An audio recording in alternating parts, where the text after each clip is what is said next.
सभी भक्तजनों को मेरा नमस्कार। आपका हमारे चैनल भक्त और भगवान में स्वागत है। वैभव लक्ष्मी व्रत कथा और पूजन विधि। हिंदू धर्म में शुक्रवार को मां लक्ष्मी का व्रत किया जाता है। इसे वैभव लक्ष्मी व्रत भी कहा जाता है। मान्यता है कि वैभव लक्ष्मी व्रत रखने व मां लक्ष्मी की विधि विधान से पूजा करने से हर मनोकामना पूरी होती है और आर्थिक परेशानियों से मुक्ति मिलती है। मां लक्ष्मी की पूजा करने से धन वैभव, ऐश्वर्य और सुख समृद्धि की प्राप्ति होती है। वैभव लक्ष्मी व्रत को शुक्रवार से शुरू किया जाता है और शुक्रवार के दिन ही रखा जाता है। ऐसे में किसी कारणवश आपको घर से बाहर जाना पड़ा तो आप अगले शुक्रवार भी व्रत रख सकते हैं। मान्यता है कि इस व्रत का पालन घर पर ही करना चाहिए। वैभव लक्ष्मी व्रत पूजा विधि। शुक्रवार को सूर्योदय से पूर्व उठकर स्नान आदि निवृत्त से हो जाएं। पूरे दिन मां लक्ष्मी का ध्यान लगाएं। इसके बाद शाम को पूजन सामग्री इकट्ठा करें। शाम को पूजा से पहले व्रती साफ कपड़े धारण करें। इसके बाद पूर्व दिशा की ओर मुख करके आसन पर बैठ जाएं। अब चौकी पर लाल वस्त्र बिछाएं। इस पर मां लक्ष्मी की प्रतिमा या मूर्ति या श्री यंत्र रखें। तस्वीर के सामने थोड़े चावल का ढेर रखें। उस पर जल से भरा तांबे का कलश रखें। कलश के ऊपर कटोरी में चांदी या सोने का आभूषण या सिक्का डालें। अब श्री लक्ष्मी यंत्र का जाप करें। जाप के बाद वैभव लक्ष्मी व्रत कथा पढ़ें या सुनें। अंत में घर के मेन गेट पर दीपक जलाएं। पूजा के बाद मां लक्ष्मी को भोग लगाएं और प्रसाद ग्रहण करें। कथा से पहले पढ़े ये मंत्र। या रक्तांबुजवासिनी विलासिनी चंडांशु तेजस्विनी, या रक्ता रुधिराम्बरा हरिसखी या श्री मनोल्हादिनी, या रत्नाकर मंथनात् प्रगटिता विष्णु स्वया गेहिनी, सा मां पातु मनोरमा भगवती लक्ष्मीश्च पद्मावती। वैभव लक्ष्मी व्रत कथा। एक बड़ा शहर था। इस शहर में लाखों लोग रहते थे। पहले के जमाने के लोग साथ साथ रहते थे और एक दूसरे के काम आते थे। पर नए जमाने के लोगों का स्वरूप ही अलग सा था। सब अपने अपने काम में रत रहते थे। किसी को किसी की परवाह नहीं थी। घर के सदस्यों को भी एक दूसरे की परवाह नहीं थी। भजन कीर्तन, भक्ति भाव, दया माया, परोपकार जैसे संस्कार कम हो गए थे। शहर में बुराइयां बढ़ गई थी। शराब, जुआ, रेस, व्यभिचार, चोरी डकैती आदि बहुत से अपराध शहर में होते थे। कहावत है कि हजारों निराशा में एक अमर आशा छिपी हुई होती है। इसी तरह इतनी सारी बुराइयों के बावजूद शहर में कुछ अच्छे लोग भी रहते थे। ऐसे अच्छे लोगों में शीला और उनके पति की गृहस्थी मानी जाती थी। शीला धार्मिक प्रकृति की संतोषी थी। उसका पति भी विवेकी और सुशील था। शीला और उसका पति ईमानदारी से जीते थे। वे किसी की बुराई न करते थे और प्रभु भजन में अच्छी तरह समय व्यतीत कर रहे थे। उनकी गृहस्थी आदर्श गृहस्थी थी और शहर के लोग उनकी गृहस्थी की सराहना करते थे। शीला की गृहस्थी इसी तरह खुशी खुशी चल रही थी। पर कहा जाता है कि कर्म की गति अटल है, विधाता के लिखे लेख कोई नहीं समझ सकता है। इंसान का नसीब पल भर में राजा को रंक बना देता है और रंक को राजा। शीला के पति के अगले जन्म के कर्म भोगने बाकी रह गए होंगे कि वो बुरे लोगों से दोस्ती कर बैठा। वह जल्द से जल्द करोड़पति होने के ख्वाब देखने लगा। इसलिए वह गलत रास्ते पर चल निकला और करोड़पति के बजाय रोड़पति बन गया। यानी रास्ते पर भटकते भिखारी जैसी उसकी स्थिति हो गई। शहर में शराब, जुआ, रेस, चरस, गांजा आदि बदियां फैली हुई थीं। उसमें शीला का पति भी फंस गया। दोस्तों के साथ उसे भी शराब की आदत हो गई। जल्द से जल्द पैसे वाला बनने की लालच में दोस्तों के साथ रेस जुआ भी खेलने लगा। इस तरह बचाई हुई धनराशि, पत्नी के गहने, सब कुछ रेस जुए में गंवा दिया था। समय के परिवर्तन के साथ घर में दरिद्रता और भूखमरी फैल गई। सुख से खाने के बजाय 2 वक्त के भोजन के लाले पड़ गए और शीला को पति की गालियां खाने का वक्त आ गया था। शीला सुशील और संस्कारी स्त्री थी। उसको पति के बर्ताव से बहुत दुख हुआ, किंतु वह भगवान पर भरोसा करके बड़ा दिल रखकर दुख सहने लगी। कहा जाता है कि सुख के पीछे दुख और दुख के पीछे सुख आता ही है, इसलिए दुख के बाद सुख आएगा ही। ऐसी श्रद्धा के साथ शीला प्रभु भक्ति में लीन रहने लगी। इस तरह शीला असहाय दुख सहते सहते प्रभु भक्ति में वक्त बिताने लगी। अचानक एक दिन दोपहर में उनके द्वार पर किसी ने दस्तक दी। शीला सोच में पड़ गई। कि मुझ जैसे गरीब के घर इस वक्त कौन आया होगा। फिर भी द्वार पर आए हुए अतिथि का आदर करना चाहिए, ऐसे आर्य धर्म के संस्कार वाली शीला ने खड़े होकर द्वार खोला। देखा तो एक माँ जी खड़ी थी। वे बड़ी उम्र की लगती थीं, किंतु उनके चेहरे पर अलौकिक तेज निखर रहा था। उनकी आंखों में से मानो अमृत बह रहा था। उनका भव्य चेहरा करुणा और प्यार से छलकता था। उनको देखते ही शीला के मन में अपार शांति छा गई। वैसे शीला इस माँ जी को पहचानती न थी, फिर भी उनको देखकर शीला के रोम रोम में आनंद छा गया। शीला माँ जी को आदर के साथ घर में ले आई। घर में बिठाने के लिए कुछ भी नहीं था, अतः शीला ने सकुचाकर एक फटी हुई चादर पर उनको बिठाया। माँ जी ने कहा, क्यों शीला, मुझे पहचाना नहीं? शीला ने सकुचाकर कहा, माँ, आपको देखते ही बहुत खुशी हो रही है, बहुत शांति हो रही है। ऐसा लगता है कि मैं बहुत दिनों से जिसे ढूंढ रही थी वे आप ही हैं, पर मैं आपको पहचान नहीं सकती। माँ जी ने हंसकर कहा, क्यों भूल गई? हर शुक्रवार को लक्ष्मी जी के मंदिर में भजन कीर्तन होते थे, तब मैं भी वहाँ आती हूँ। वहाँ हर शुक्रवार को हम मिलते हैं। पति गलत रास्ते पर चढ़ गया, तब से शीला बहुत दुखी हो गई थी और दुख की मारी वो लक्ष्मी जी के मंदिर में भी नहीं जाती थी। बाहर के लोगों के साथ नजर मिलाते भी उसे शर्म लगती थी। उसने याददाश्त पर जोर दिया, पर वह माँ जी याद नहीं आ रही थी। तभी माँ जी ने कहा, तू लक्ष्मी जी के मंदिर में कितने मधुर भजन गाती थी, अभी अभी तू दिखाई नहीं देती थी, इसलिए मुझे हुआ कि तू क्यों नहीं आती है। कहीं बीमार तो नहीं हो गई है न? ऐसा सोचकर मैं तुझसे मिलने चली आई हूँ। माँ जी के अति प्रेम भरे शब्दों से शीला का हृदय पिघल गया। उसकी आंखों में आंसू आ गए। माँ जी के सामने वो बिलख बिलख कर रोने लगी। यह देखकर माँ जी शीला के नजदीक आईं और उसकी सिसकती पीठ पर प्यार भरा हाथ फेरकर सांत्वना देने लगी। माँ जी ने कहा, बेटी, सुख और दुख तो धूप छांव जैसे होते हैं। धैर्य रखो बेटी, और तुझे क्या परेशानी है? तेरे दुख की बात मुझे सुना, तेरा मन हल्का हो जाएगा और तेरे दुख का कोई उपाय भी मिल जाएगा। माँ जी की बात सुनकर शीला के मन को शांति मिली। उसने माँ जी से कहा, माँ, मेरी गृहस्थी में भरपूर सुख और खुशियाँ थीं। मेरे पति भी सुशील थे। अचानक हमारा भाग्य हमसे रूठ गया। मेरे पति बुरी संगति में फंस गए और बुरी आदतों के शिकार हो गए तथा अपना सब कुछ गंवा बैठे हैं तथा हम रास्ते के भिखारी जैसे बन गए हैं। यह सुनकर माँ जी ने कहा, ऐसा कहा जाता है कि कर्म की गति न्यारी होती है। हर इंसान को अपने कर्म भुगतने ही पड़ते हैं, इसलिए तू चिंता मत कर। अब तू कर्म भुगत चुकी है, अब तुम्हारे सुख के दिन अवश्य आएंगे। तू तो माँ लक्ष्मी जी की भक्त है। माँ लक्ष्मी जी तो प्रेम और करुणा की अवतार हैं। वे अपने भक्तों पर हमेशा ममता रखती हैं।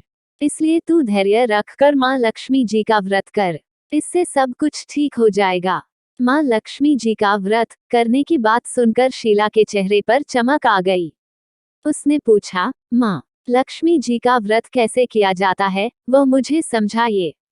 मैं यह व्रत अवश्य करूंगी। माँ जी ने कहा, बेटी, माँ लक्ष्मी जी का व्रत बहुत सरल है। उसे वलक्ष्मी व्रत या वैभव लक्ष्मी व्रत भी कहा जाता है। यह व्रत करने वाले की सब मनोकामना पूर्ण होती है। वो सुख संपत्ति और यश प्राप्त करता है। ऐसा कहकर माँ जी वैभव लक्ष्मी व्रत की विधि कहने लगी। बेटी, वैभव लक्ष्मी व्रत वैसे तो सीधा सादा व्रत है, किंतु कई लोग यह व्रत गलत तरीके से करते हैं, अतः उसका फल नहीं मिलता। कई लोग कहते हैं कि सोने के गहने की हल्दी कुमकुम से पूजा करो, बस व्रत हो गया। पर ऐसा नहीं है। कोई भी व्रत शास्त्रीय विधि से करना चाहिए, तभी उसका फल मिलता है। सच्ची बात यह है कि सोने के गहनों का विधि से पूजन करना चाहिए। व्रत की उद्यापन विधि भी शास्त्रीय विधि से करना चाहिए। यह व्रत शुक्रवार को करना चाहिए। प्रातःकाल स्नान करके स्वच्छ कपड़े पहनो और सारा दिन जय मां लक्ष्मी का रटन करते रहो। किसी की चुगली नहीं करनी चाहिए। शाम को पूर्व दिशा में मुंह करके आसन पर बैठ जाओ। सामने पाटा रखकर उस पर रुमाल रखो। रुमाल पर चावल का छोटा सा ढेर करो।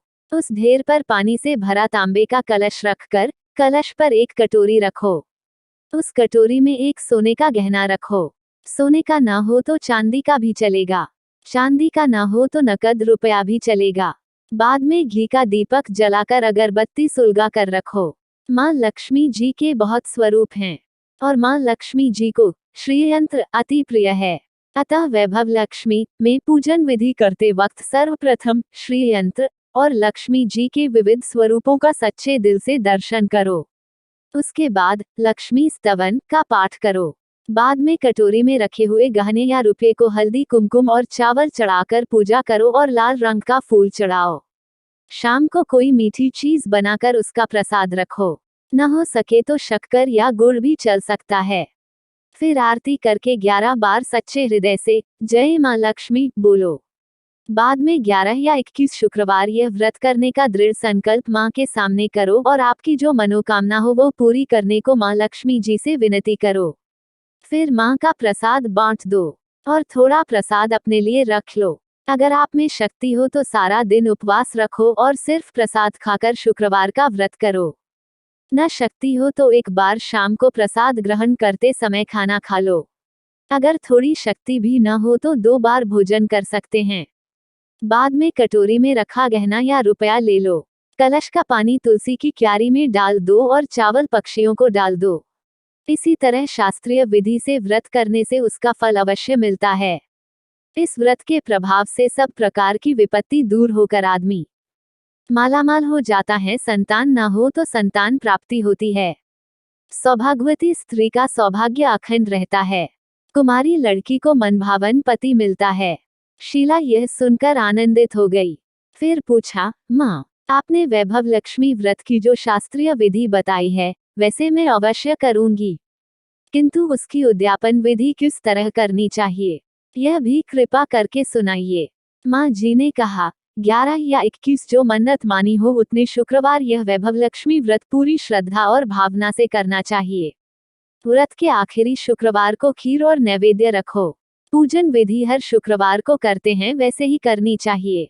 पूजन विधि के बाद श्रीफल फोड़ो और कम से कम 7 कुंवारी या सौभाग्यशाली स्त्रियों को कुमकुम का तिलक करके वैभव लक्ष्मी व्रत की एक पुस्तक उपहार में देनी चाहिए और सबको खीर का प्रसाद देना चाहिए। फिर धनलक्ष्मी स्वरूप, वैभव लक्ष्मी स्वरूप माँ लक्ष्मी जी की छवि को प्रणाम करें। माँ लक्ष्मी जी का यह स्वरूप वैभव देने वाला है। प्रणाम करके मन ही मन भावुकता से माँ की प्रार्थना करते वक्त कहें कि हे माँ धनलक्ष्मी, हे माँ वैभव लक्ष्मी, मैंने सच्चे हृदय से आपका व्रत पूर्ण किया है, तो हे माँ हमारी मनोकामना पूर्ण कीजिए, हमारा सबका कल्याण कीजिए। जिसे संतान न हो उसे संतान देना, सौभाग्यशाली स्त्री का सौभाग्य अखंड रखना, कुंवारी लड़की को मनभावन पति देना। आपका यह चमत्कारी वैभव लक्ष्मी व्रत जो करे उसकी सब विपत्ति दूर करना, सबको सुखी करना। हे माँ, आपकी महिमा अपरंपार है। माँ जी के पास से वैभव लक्ष्मी व्रत की शास्त्रीय विधि सुनकर शीला भाव विभोर हो उठी। उसे लगा मानो सुख का रास्ता मिल गया। उसने आंखें बंद करके मन ही मन उसी क्षण संकल्प लिया कि हे वैभव लक्ष्मी माँ, मैं भी माँ जी के कहे अनुसार श्रद्धापूर्वक शास्त्रीय विधि से वैभव लक्ष्मी व्रत 21 शुक्रवार तक करूंगी। शीला ने संकल्प करके आंखें खोली तो सामने कोई न था। वह विस्मित हो गई कि माँ जी कहाँ गई। यह माँ जी कोई दूसरा नहीं साक्षात लक्ष्मी जी ही थी। शीला लक्ष्मी जी की भक्त थी, इसलिए अपने भक्त को रास्ता दिखाने के लिए माँ लक्ष्मी देवी माँ जी का स्वरूप धारण करके शीला के पास आई थी। दूसरे दिन शुक्रवार था। प्रातःकाल स्नान करके स्वच्छ कपड़े पहनकर शीला मन ही मन श्रद्धा और पूरे भाव से जय माँ लक्ष्मी का मन ही मन रटन करने लगी। सारा दिन किसी की चुगली नहीं की। शाम हुई तब हाथ पांव मुंह धोकर शीला पूर्व दिशा में मुंह करके बैठी। घर में पहले तो सोने के बहुत से गहने थे, पर पति ने गलत रास्ते पर चलकर सब गिरवी रख दिए। पर नाक की कील बच गई थी। नाक की कील निकालकर उसे धोकर शीला ने कटोरी में रख दी। सामने पाटे पर रुमाल रखकर मुट्ठी भर चावल का ढेर किया। उस पर तांबे का कलश पानी भरकर रखा। उसके ऊपर कील वाली कटोरी रखी। फिर विधिपूर्वक वंदन, स्तवन, पूजन वगैरह किया और घर में थोड़ी शक्कर थी, वो प्रसाद में रखकर वैभव लक्ष्मी व्रत किया। यह प्रसाद पहले पति को खिलाया। प्रसाद खाते ही पति के स्वभाव में फर्क पड़ गया। उस दिन उसने शीला को मारा नहीं, सताया भी नहीं। शीला को बहुत आनंद हुआ। उसके मन में वैभव लक्ष्मी व्रत के लिए श्रद्धा बढ़ गई। शीला ने पूर्ण श्रद्धा भक्ति से 21 शुक्रवार तक व्रत किया। 21वें शुक्रवार को विधिपूर्वक उद्यापन विधि करके 7 स्त्रियों को वैभव लक्ष्मी व्रत की 7 पुस्तकें उपहार में दी। फिर माता जी के धनलक्ष्मी स्वरूप की छवि को वंदन करके भाव से मन ही मन प्रार्थना करने लगी, हे माँ धनलक्ष्मी, मैंने आपका वैभव लक्ष्मी व्रत करने की मन्नत मानी थी, वह व्रत आज पूर्ण किया है। हे माँ, मेरी हर विपत्ति दूर करो, हमारा सबका कल्याण करो। जिसे संतान न हो उसे संतान देना, सौभाग्यवती स्त्री का सौभाग्य अखंड रखना, कुंवारी लड़की को मनभावन पति देना। जो कोई आपका यह चमत्कारी वैभव लक्ष्मी व्रत करे, उसकी सब विपत्ति दूर करना, सबको सुखी करना। हे माँ, आपकी महिमा अपार है। ऐसा बोलकर लक्ष्मी जी के धनलक्ष्मी स्वरूप की छवि को प्रणाम किया। इस तरह शास्त्रीय विधि से शीला ने श्रद्धा से व्रत किया और तुरंत ही उसे फल मिला। उसका पति सही रास्ते पर चलने लगा और अच्छा आदमी बन गया तथा कड़ी मेहनत से व्यवसाय करने लगा। धीरे धीरे समय परिवर्तित हुआ और उसने शीला के गिरवी रखे गहने छुड़ा लिए। घर में धन की बाढ़ सी आ गई। घर में पहले जैसी सुख शांति छा गई। वैभव लक्ष्मी व्रत का प्रभाव देखकर मोहल्ले की दूसरी स्त्रियां भी शास्त्रीय विधि से वैभव लक्ष्मी का व्रत करने लगी। हे माँ धनलक्ष्मी, आप जैसे शीला पर प्रसन्न हुई, उसी तरह आपका व्रत करने वाले सब पर प्रसन्न होना, सबको सुख शांति देना। जय धनलक्ष्मी माँ, जय वैभव लक्ष्मी माँ।